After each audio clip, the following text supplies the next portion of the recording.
So we are seeking paradise, and we're on pilgrimage to see how other people sought to be close to the Father. And we're going to go now to Rivotorto, the first place that Francis lived with his brothers. At the beginning, just 2 or 3 of them in kind of a little lean-to, and now a great church built over a beautiful valley of Assisi. That's how it looks. So lovely. And let's go closer. This is the side view of the church. Mm-hmm. And here's the beautiful front with the beautiful mosaic. Mm-hmm.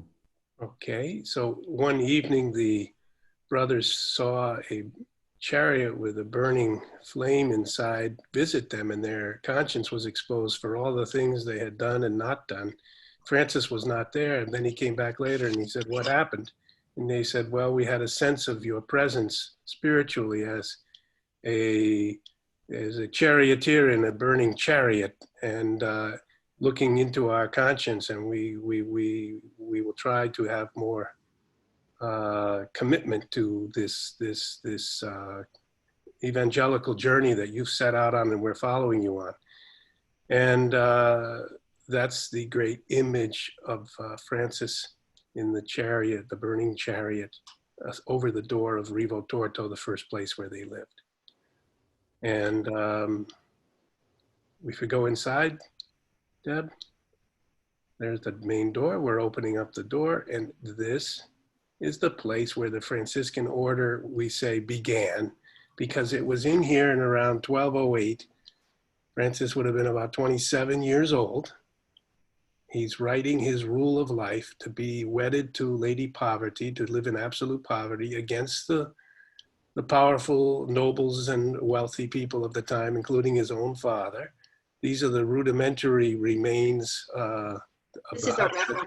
These are replicas of the early huts.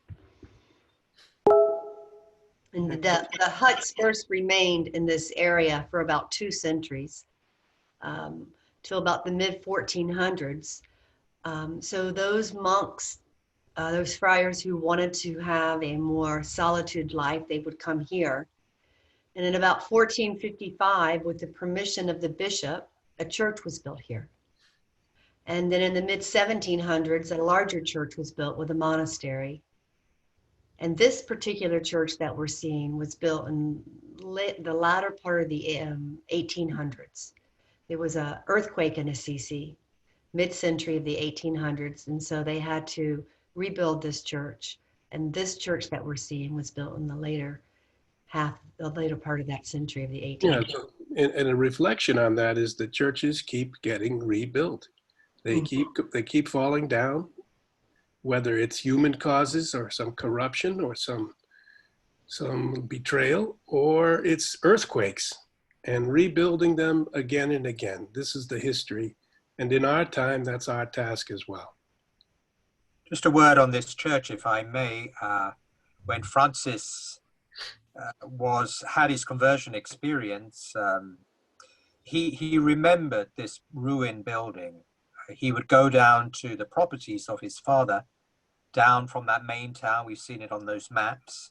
And he would pass this brook. You know, Rivotorto means a crooked brook, a crooked river, because to the side of that church on the left, there's a stream of water.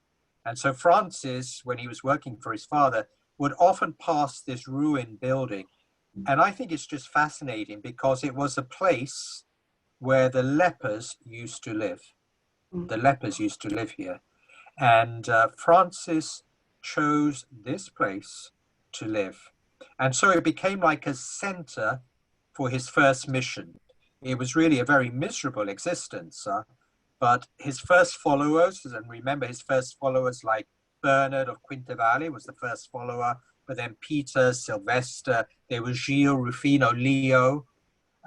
They would all go out from Rivotorto to the lepers. They would go towards the poor. They would go to the hospitals.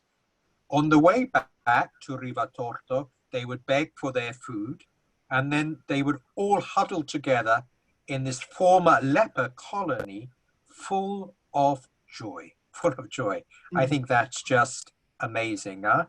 the life they led. This is, remember, Rivotorto is important because it's where the first true community developed, and where Francis would go out to his preaching, and then we'll learn a little bit where the first rule also began to be written.